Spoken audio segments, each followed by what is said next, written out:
Sobat Indak, jumpa lagi di podcast Indago yang diselenggarakan oleh Balai Industri Kreatif Digital dan Kemasan Disperindak Provinsi Jawa Tengah. Nah, gimana kabarnya Sobat Indak? Semoga selalu dalam keadaan sehat dan bahagia ya.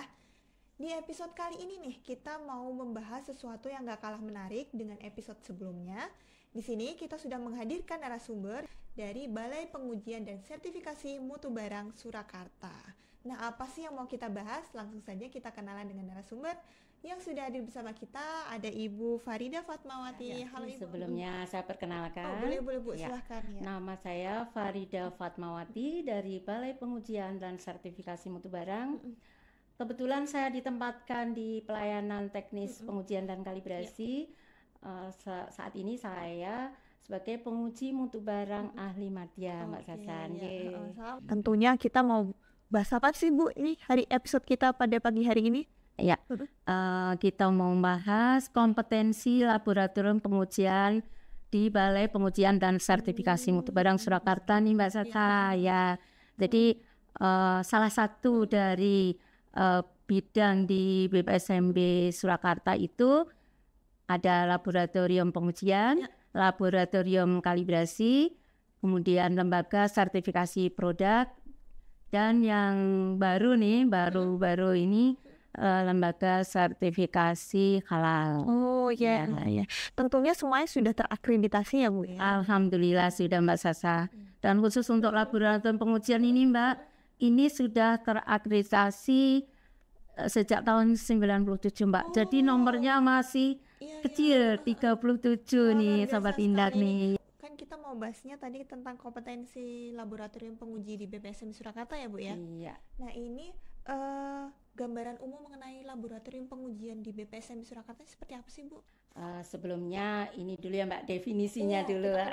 Jadi Sobat Indak juga pengujian, biar tahu dulu nih apa yang dimaksud laboratorium seperti itu Mbak Sasa. Laboratorium itu gedung, boleh ruangan, boleh terbuka atau tertutup, kemudian boleh juga bergerak atau permanen ya. Kemudian dilengkapi dengan peralatan-peralatan, bahan kimia, dan di tempat untuk melaksanakan kegiatan bisa pengujian, kalibrasi, atau produksi dengan skala terbatas nih kalau di laboratorium itu dengan metode yang sudah ditentukan. Kemudian pengujian itu kegiatan teknis untuk menentukan satu sifat atau beberapa parameter yang sudah ditentukan metode ujinya untuk mendapatkan hasil. Seperti itu Mbak Sasa. Jadi laboratorium pengujian otomatis kegiatan untuk menentukan satu atau beberapa parameter di tempat yang bisa terbuka atau tertutup, karena kalau laboratorium yang di mobil itu kan berarti dia akan terbuka nih dan bisa bergerak ini kalau di mobil, atau juga permanen. Kalau yang di BPSMB Surakarta permanen nih karena sudah punya gedung yang itu untuk menentukan hasil uji. Gitu Mbak Sasan. Terus Bu, ini kalau di laboratorium penguji di BPSMB Surakarta ini tuh yang bisa diuji apa aja sih Bu? Kompetensinya apa aja? Iya. Kalau di laboratorium penguji BPSMB Surakarta itu ada beberapa kompetensi, yaitu ada laboratorium organoleptik, laboratorium kimia, laboratorium fisika. Biasanya kimia fisika bisa jadi satu nih. Kemudian laboratorium mikrobiologi dan laboratorium instrumen. Ya. Untuk laboratorium organoleptik itu ini kalau di perusahaan ini seorang dicari. Ya, seorang analis organoleptik itu mahal nih harganya. Karena dia nggak ada seperti alat bantunya, nggak ada. Hanya mengandalkan indera. Mengandalkan indera. Kalau di tempat kami memang untuk analis organoleptik ini yang sudah pelatihan nih, kemudian sudah uji komparasi dengan beberapa panelis seperti itu. Contohnya ini kalau untuk di teh itu ada baik air seduhannya maupun tehnya itu diuji sendiri-sendiri Mbak, organoleptiknya. Nanti ada grade-nya juga. Oh, kalau rasanya seperti ini tuh nilainya sekian, seperti itu. Itu kalau untuk uji organoleptik. Berarti Biasanya juga untuk ini Mbak, stabilitas produk. Jadi kayak obat tradisional itu dengan secara indera gitu, ini warnanya udah berubah apa belum nih? Baunya seperti apa? Bentuknya gimana? Kalau tadinya serbuk mungkin sudah sudah ngempel atau gimana? Kemudian baunya sudah berubah. Nah, itu bisa kalau untuk izin edar BPOM ya, ini untuk deteksi apakah produk itu stabil atau enggak nih. Iya. Kemudian bisa juga untuk menentukan tingkat kadaluarsa secara visual. Biasanya kalau warnanya sudah berubah kan berarti wah ini sudah nggak bagus. Iya. Nah, ya seperti itu. Kemudian laboratorium kimia fisik kan, untuk laboratorium kimia banyak ini, ada pengujian protein, kadar protein, ada kadar lemak, kadar karbohidrat, kemudian serat kasar. Biasanya ini proximat namanya, uji proximat. Itu diperlukan untuk yang sekarang ini nutrition fact Mbak. Iya, angka kecukupan gizi. Ya, untuk izin edar BPOM ini sekarang dipersyaratkan. Bahkan ada itu yang baru itu air itu masa diuji nutrition fact-nya. Ya, air terus sekarang masuk ya. Kalau kita lihat kan ya kadar lemaknya kayak ada nih, air mineral proteinnya ya Bu. ya, terus teh juga yang kemarin juga. Kalau kayak makanan itu ya sudah wajar ya Mbak ya. Wajar umumnya seperti itu ya Bu ya. Kayak yang kalau kita beli di retail itu kan ada Mbak di situ ya, nutrition fact itu, ininya kalorinya berapa, kemudian lemaknya berapa, protein berapa, seperti itu. Itu untuk di laboratorium kimia. Kalau yang laboratorium fisika itu ada parameter indeks bias, kemudian ada putaran optik, terus ada lagi pH. Nah, ini biasanya kalau pH ini untuk air mineral nih, pH-nya berapa kan ada syaratnya Mbak itu, nanti dibandingkan dengan yang ada di SNI-nya. Jadi ketentuannya berapa di situ. Kemudian untuk indeks bias biasanya di minyak atsiri. Oh, gitu. Ya. Nah, ini juga untuk bisa deteksi ini Mbak, deteksi apakah dia itu asli atau ditambahkan bahan lain gitu ya. Jadi kayak misalnya minyak atsiri nih, indeks biasnya kok nggak sesuai dengan yang syarat mutu yang ada di SNI seperti itu. Harusnya ini dia nilainya sekian, misalnya 1,354 misalnya. Nah, ternyata kok melebihi atau malah kurang seperti itu. Nah, ini ada indikasi ditambahkan minyak lain, apakah itu minyak mineral atau minyak goreng. Kalau minyak mineral kan kayak oli seperti itu. Ini juga nanti ada deteksi yang lain sih, di samping dari memang kalau parameter kimia itu ada hubungannya, kimia sama fisika. Itu.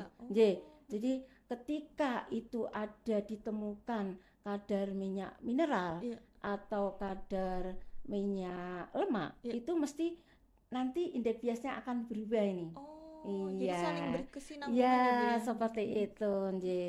Terus untuk kadar abu, kadar abu itu kalau kadar abunya tinggi, itu berarti dia mineralnya tinggi. Mineral yang terkandung di dalam produk itu mesti tinggi. Nah, padahal di sini ada, kalau misalnya pakan ternak, ada nih yang mengutamakan mineral tinggi. Jadi kalau nanti kadar abunya itu nggak tinggi, malah kok nggak tinggi nih, berarti mineralnya nggak banyak nih gitu. Tapi ada juga yang makanan yang dia nggak menghendaki mineralnya itu tinggi ya, karena kalau mineralnya tinggi otomatis nanti kan ada cemaran logam di situ Mbak. Jadi ada batasan, misalnya kalau teh kadar abu harus maksimal 8 misalnya seperti itu. Kemudian untuk banyak nih Mbak. Gak apa-apa Bu, kita waktunya banyak Mbak. Santai.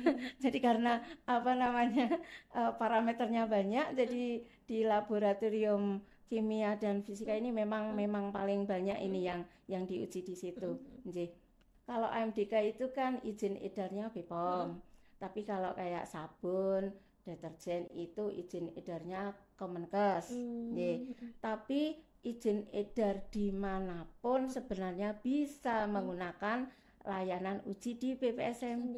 gitu. Jadi sertifikat yang dikeluarkan oleh BPSMB bisa digunakan untuk mau kemana nih? Persyaratan Ya, gitu. apakah mau ke BPOM, apakah mau ke PIRT, atau mau ke Kemenkes gitu.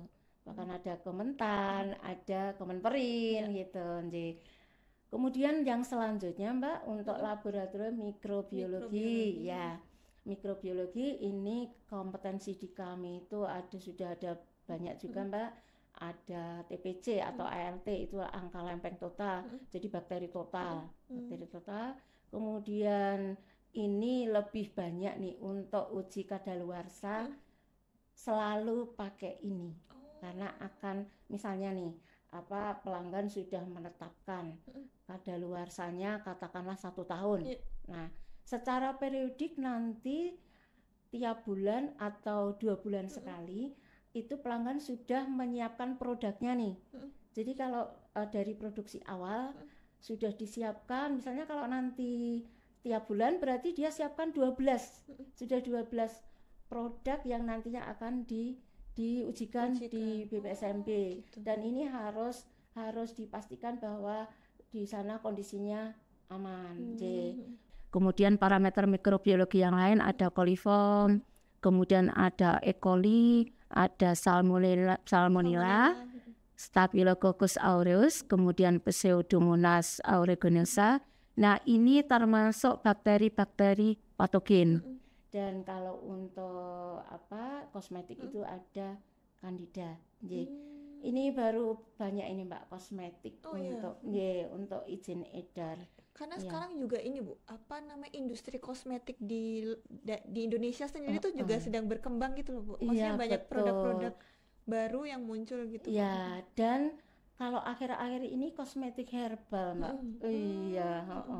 Jadi kalau untuk kosmetik itu biasanya untuk selain mikrobiologi ada pengujian instrumen. Nah, ini nih laboratorium yang terakhir ini laboratorium instrumentasi ya. Di sini ada banyak instrumen Mbak. Alhamdulillah di BPSMB Solo itu sudah ada AAS. AAS itu Atomic Absorption Spectrophotometer. Nah, ini untuk uji cemaran logam. Hampir semua produk makanan, minuman, kosmetik, bahkan hasil industri pupuk, itu juga diuji cemaran logamnya. Terutama cemaran logam berat nih Mbak Sasa ya. Kemudian ada lagi alat gas kromatografi. Di kami ada gas kromatografi yang detektornya FID, ada TCD, kemudian ada yang gas kromatografi MS. Untuk yang GC yang FID atau TCD itu di tempat kami ada bisa nguji rokok, ada alkohol, rokok terkait nikotin tar Mbak.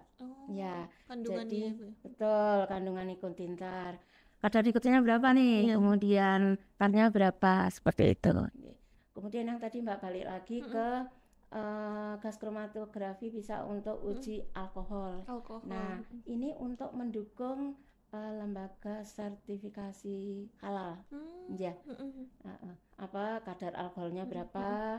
Apakah nanti ini melebihi ambang yang ditetapkan? Berarti ini produk ini berarti nggak halal nih. Seperti itu. Ada alat HPLC nih. Ini juga untuk mendukung, kalau tadi untuk mendukung lembaga sertifikasi halal, tapi kalau yang HPLC ini lebih ke untuk lembaga sertifikasi produk. Karena di LS Pro kami itu terakreditasi untuk kopi bubuk dan kopi instan Mbak.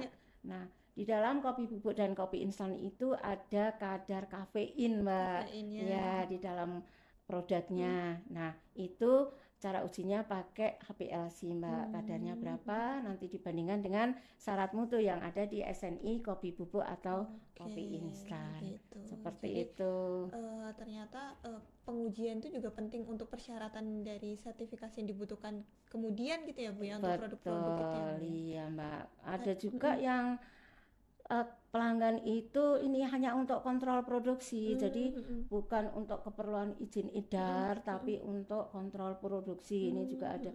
Pengen tahu dulu nih Bu, sebenarnya kualitasnya seperti apa. Nanti kalau kami sudah bisa membuat produk yang dibandingkan dengan SNI itu sudah masuk, nah kami baru mau ajukan nih untuk izin edarnya seperti itu Mbak. Karena memang sekarang untuk retail-retail itu barang yang mau diajukan ke retail itu minta untuk diuji dulu Mbak di lab. Gitu. Iya. Nah ini Bu, selanjutnya tadi kan kita ternyata banyak ya membahas tentang laboratoriumnya, banyak banget ya Bu ya. Terus kalau komoditi atau parameter uji yang biasa diuji di BPSMB Surakarta ini seperti apa sih Bu? Mungkin Iya. bisa disampaikan. Ya seperti tadi Mbak, kalau parameter uji ini biasanya kita tanya dulu nih ke pelanggan. Iya. Ini untuk apa dulu ini? Jangan-jangan nanti kita uji yang seperti SNI, biasanya sih kalau untuk izin edar parameter di SNI itu belum cukup. Jadi misalnya nih di SNI hanya parameter yang mikro misalnya ya Pak, itu hanya E. coli, kemudian salmonella, kemudian bakteri total.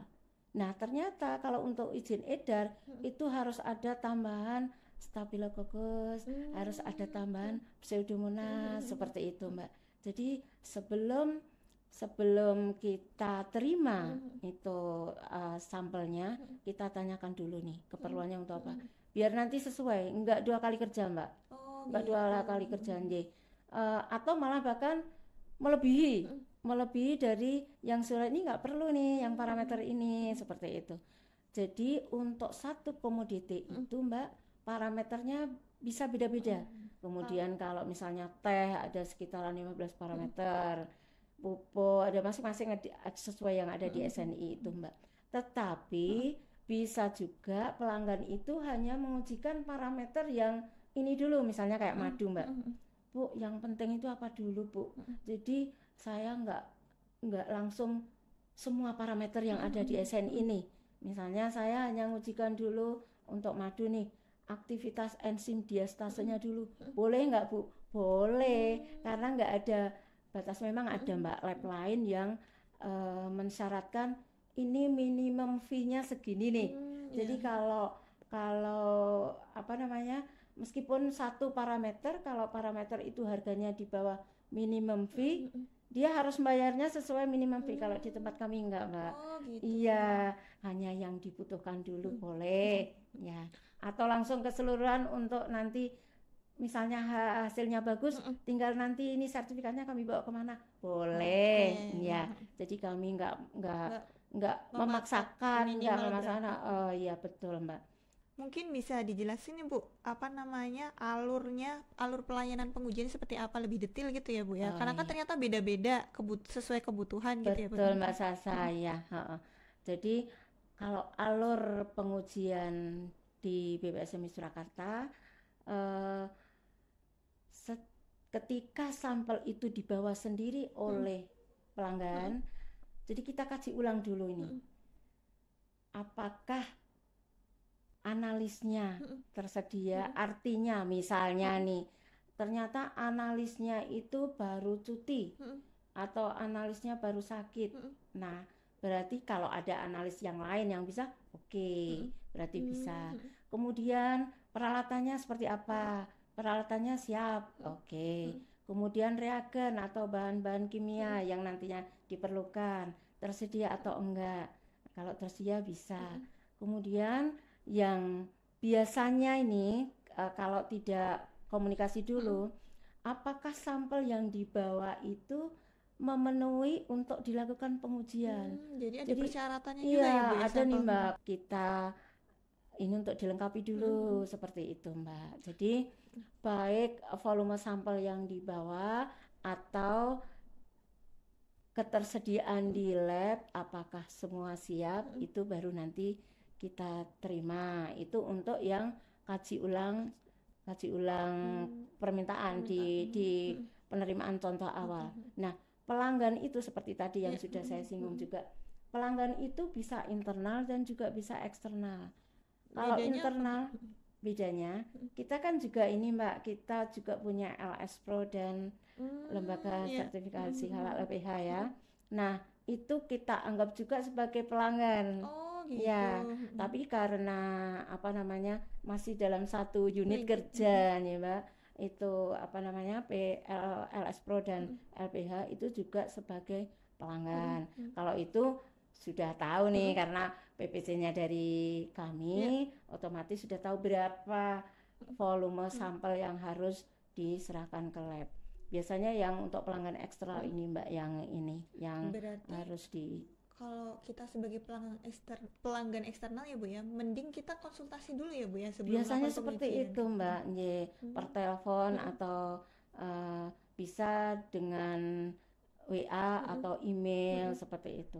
Gitu. Itu Oke. bisa. Jadi Sobat Indak kalau misalnya mau menggunakan layanan dari BPSMB, mungkin masih bingung apa aja yang dibutuhkan ya Bu ya, mungkin bisa konsultasi langsung ke BPSMB Surakarta. Nah ini Bu, selanjutnya nih tentunya kan BPSMB ini kan juga bersaing dengan LS Pro yang lain gitu ya Bu ya, laboratorium penguji yang lain gitu ya Bu ya.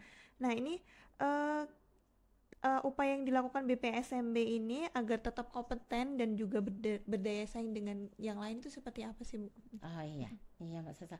Jadi ini biasanya nih yang pertama nih pelanggan ini. Eh, Harganya berapa ya itu Iya. dulu ya.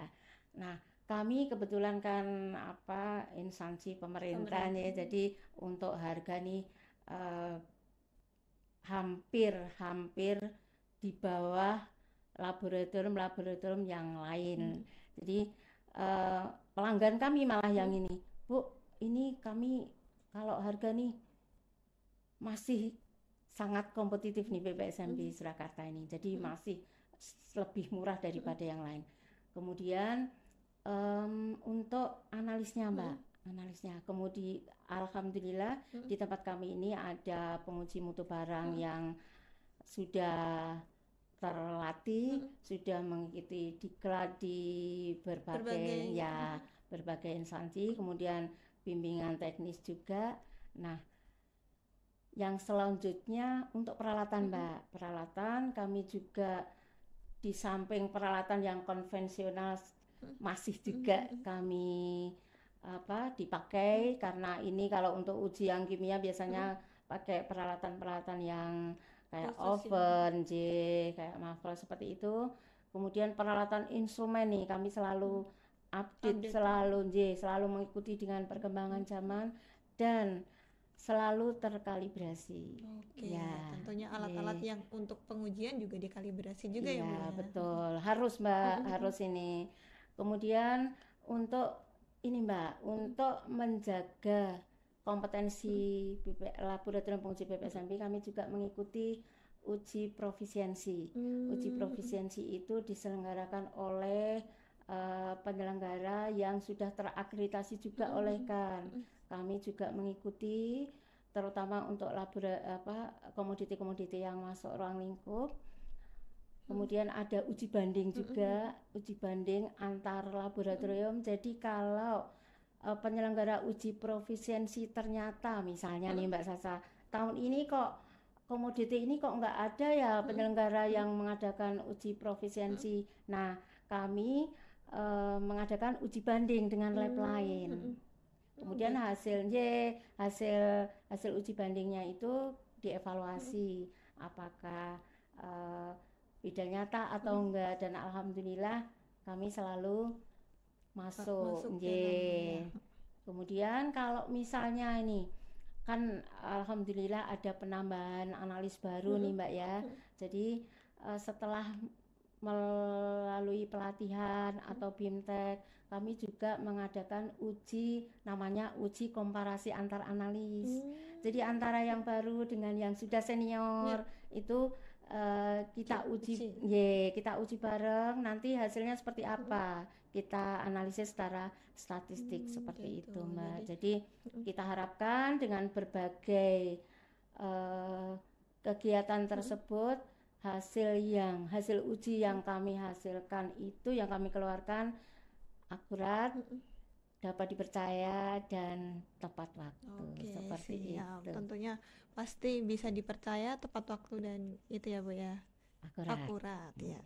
Nah, ini ternyata nggak kerasa nih Bu, kita ngobrolnya udah panjang lebar nih Bu ya. Kita udah sampai di penghujung acara nih Bu. Mungkin kita sudahi dulu episode kita pada hari ini. Sekian, terima kasih juga buat Sobat Indak sudah menonton sampai akhir episode. Jangan lupa buat like, subscribe, dan komen.